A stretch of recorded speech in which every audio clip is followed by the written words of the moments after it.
Chapter 2. The Vice Principal Gets a Missile Launcher. I didn't know what kind of monster Dr. Thorne was, but he was fast. Maybe I could defend myself if I could get my shield activated. All that it would take was a touch of my wristwatch.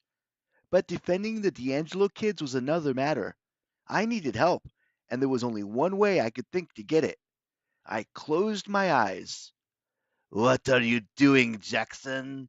hissed Dr. Thorne. "Keep moving!" I opened my eyes and kept shuffling forward. "My shoulder!" I lied, trying to sound miserable, which wasn't hard. "It hurts." "Bah! My poison causes pain. It will not kill you. Walk!" Thorne herded us outside, and I tried to concentrate. I pictured Grover's face. I focused on my feelings of fear and danger. Last summer, Grover had created an empathy link between us. He'd sent me visions in my dreams to let me know when he was in trouble. As far as I knew, we were still linked, but I'd never tried to contact Grover before. I didn't even know if it would work while Grover was awake. "Hey, Grover," I thought. "Thorne's kidnapping us.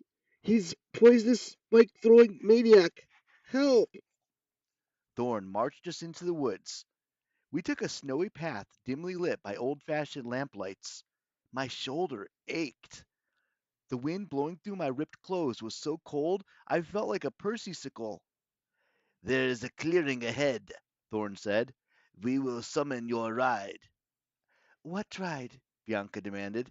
"Where are you taking us?" "Silence, you insufferable girl!" "Don't talk to my sister that way," Nico said. His voice quivered, but I was impressed that he had the guts to say anything at all. Dr. Thorne made a growling sound that definitely was not human. It made the hairs stand up on the back of my neck, but I forced myself to keep walking and pretend that I was being a good little captive. Meanwhile, I projected my thoughts like crazy, anything to get Grover's attention. "Grover! Apples! Tin cans! Get your furry goat behind out here and bring some heavily armored friends!" "Hurt," Thorne said. The woods had opened up. We'd reached a cliff overlooking the sea. At least I sensed that the sea was down there, hundreds of feet below. I could hear the waves churning and I could smell the cold, salty froth, but all I could see was mist and darkness. Dr. Thorne pushed us towards the edge. I stumbled and Bianca caught me. "Thanks," I murmured. "What is he?" she whispered. "How do we fight him?" "Ah, I'm working on that." "I'm scared," Nico fumbled. He was fiddling with something, a little metal toy soldier of some kind. "Stop talking," Dr. Thorne said. "Face me." We turned. Thorne's two-tone eyes glittered hungrily. He pulled something from under his coat. At first I thought it was a switchblade, but it was only a phone. He pressed the side button and said, "The package is ready. It is ready to deliver." There was a garbled reply. Then I realized Thorne was in walkie-talkie mode. It seemed way too modern and creepy. A monster using a cell phone? I glanced behind me, wondering how far the drop was. "Ha ha ha ha ha!" Dr. Thorne laughed. "By all means, son of Poseidon, jump! There is the sea. Save yourself." "What did he call you?" Bianca muttered. "I'll explain later. You do have a plan, right?" "Grover!" I thought desperately. "Come to me!" Maybe I could get both the D'Angelos to jump with me into the ocean. If we survived the fall, I could use the water to protect us. I'd done things like that before. If my dad was in a good mood and listening, he might help. Maybe. "I would kill you before you ever reached the water," Dr. Thorne said, as if reading my thoughts. "You do not realize who I am, do you?" A flicker of movement behind him, and another missile whistled so close to me that it nicked my ear. Something had sprung up behind Dr. Thorne, like a catapult, but more flexible, almost like a tail. "Unfortunately," Thorne said, "you are wanted alive, if possible. Otherwise, you would already be dead." Who wants us? Bianca demanded. Because if you think you'll get a ransom, you're wrong. We don't have any family. Nico and I. Her voice broke a little. We got no one but each other. Oh, Dr. Thorne said. Don't worry, little brats. You'll be meeting my employer soon enough. Then you will have a brand new family. Luke, I said. You work for Luke. Dr. Thorne's mouth twisted with distaste when I said the name of my old enemy, a former friend who tried to kill me several times. You have no idea what is happening, Perseus Jackson. I will let the general enlighten you. You are going to do him a great service tonight. He is looking forward to meeting you. The general? General? I asked. Then I realized I said it with a French accent. I mean, who's the general? Thorne looked towards the horizon. Ah, here we are. Your transportation. I turned and saw a light in the distance, a searchlight over the sea. Then I heard the chopping of helicopter blades getting louder and closer. Where are you taking us? Nico said. You should be honored, my boy. You will have the opportunity to join a great army, just like that silly game you play with the cards and dolls. They're not dolls, they're figurines. And you could take your great army and. Now, now, Dr. Thorne warned. You will change your mind about joining us, my boy. And if you do not, well, there are other uses for half bloods. We have many monsters' mouths to feed. The great stirring is underway. The great what? I asked. Anything to keep him talking while I tried to figure out a plan. The stirring of monsters. Dr. Thorne smiled evilly. The worst of them, the most powerful, are now waking. Monsters that have not been seen in thousands of years. They will cause death and destruction, the likes of which mortals have never known. And soon we shall have the most important monster of all, the one that shall bring about the downfall of Olympus. Okay, Bianca whispered to me. He's completely nuts. We'll have to jump off the cliff, I told her quietly, into the sea. Oh, super idea. You're completely nuts too. I never got the chance to argue with her because just then an invisible force slammed into me. Looking back at it, Annabeth's move was brilliant. Wearing her cap of invisibility, she plowed into the D'Angelos and me, knocking us to the ground. For a split second, Dr. Thorne was taken by surprise. So was his first volley of missiles. They zipped harmlessly past our heads. This gave Thalia and Grover a chance to advance from behind, Thalia wielding her magic shield, Aegis. If you've never seen Thalia run into battle, you have never been truly frightened. If you've She uses this huge spear that expands from this collapsible mace canister that she carries in her pocket. But that's not the scary part. Her shield is modified after one of her dad Zeus uses. It's called Aegis, a gift from Athena. The shield has the head of the Gorgon and Medusa molded into the bronze. And even though it won't turn you into stone, it's so horrible most people will panic and run at the sight of it. Even Dr. Thorne winced and growled when he saw it. Thalia moved in with her spear. For Zeus! I thought Dr. Thorne was a goner. Thalia jabbed at his head, but he snarled and swatted the spear aside. His hand changed into an orange paw with enormous claws that sparked against Thalia's shield as he slashed. If it hadn't been for Aegis, Thalia would have been sliced like a loaf of bread. As it was, she managed to roll backwards and land on her feet. The sound of the helicopter was getting louder behind me, but I didn't dare look. Dr. Thorne launched another volley of missiles at Thalia, and this time I could see how he did it. He had a tail, a leathery, scorpion like tail that bristled with spikes at the tip. The missiles deflected off Aegis, but the force of their impact knocked Thalia down.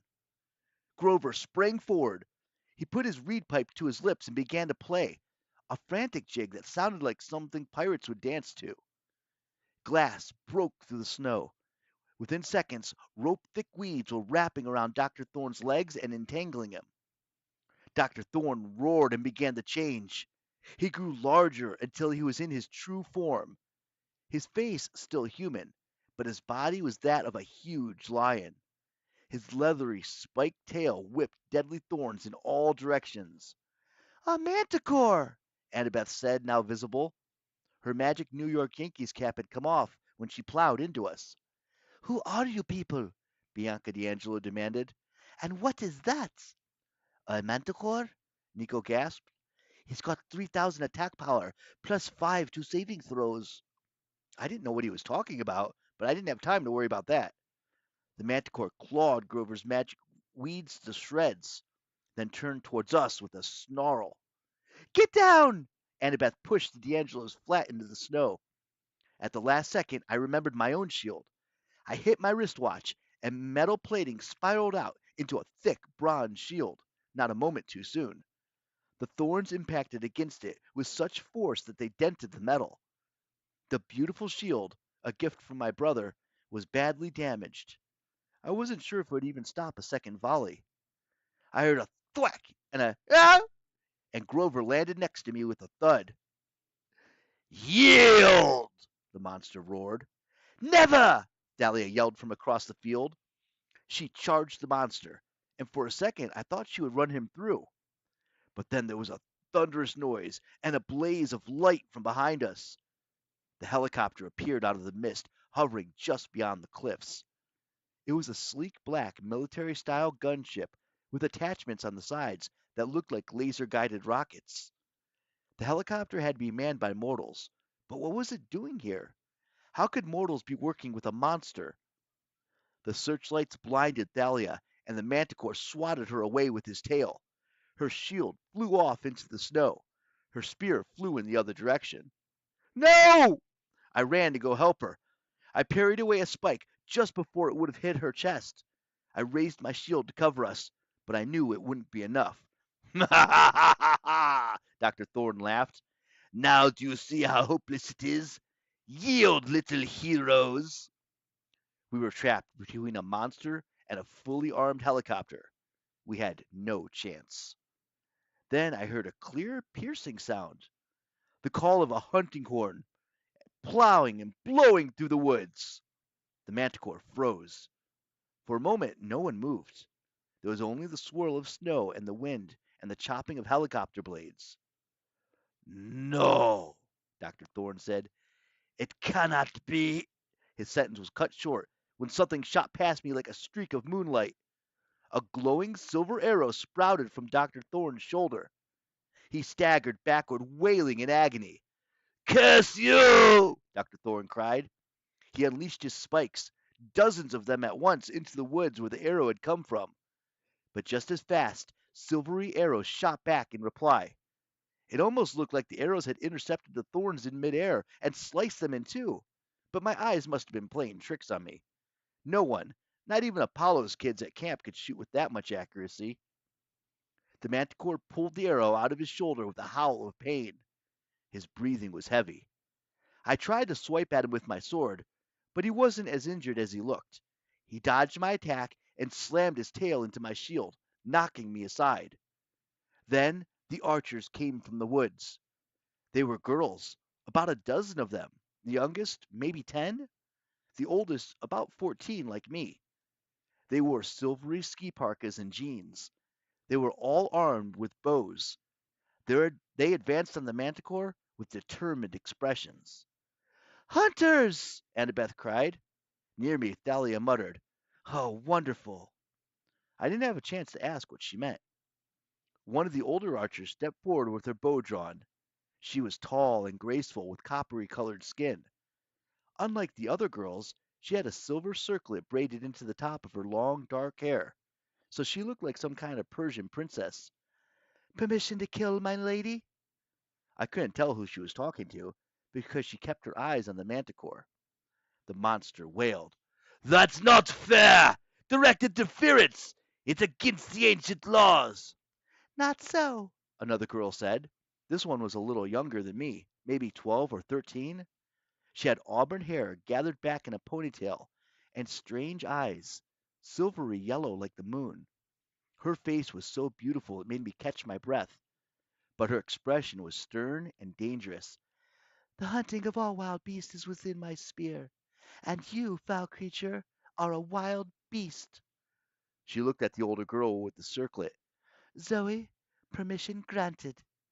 The manticore growled. If I cannot have these alive, I shall have them dead. He lunged at Thalia and me, knowing that we were weak and dazed. No! Annabeth yelled and charged at the monster. Get back, half-blood, the girl with the circlet said. Get out of here and mind the line of fire. But Annabeth leapt onto the monster's back and drove her knife into his mane.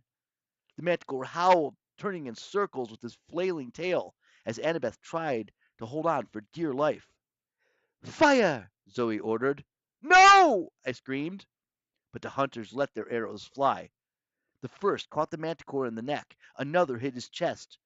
The manticore staggered back, wailing. This is not the end, huntress!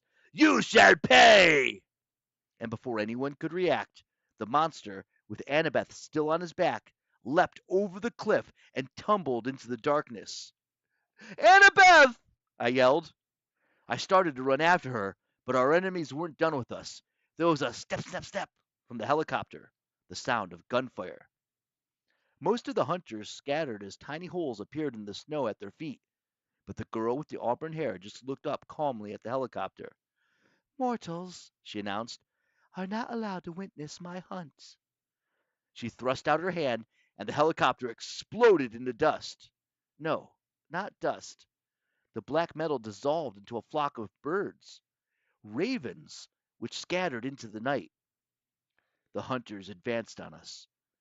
The one called Zoe stopped short when she saw Thalia. You, she said with distaste. Zoe Nightshade? Thalia's voice trembled with anger. Perfect timing as usual.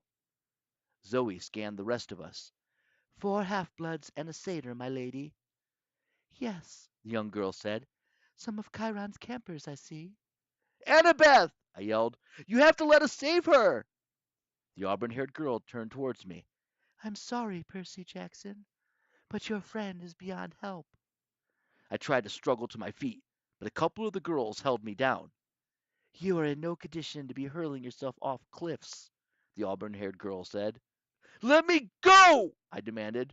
Who do you think you are? Zoe stepped forward as if to smack me.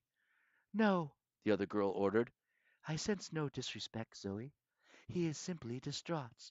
He does not understand. The young girl looked at me, her eyes colder and brighter than the winter moon. I am Artemis, she said, goddess of the hunt. End of chapter 2.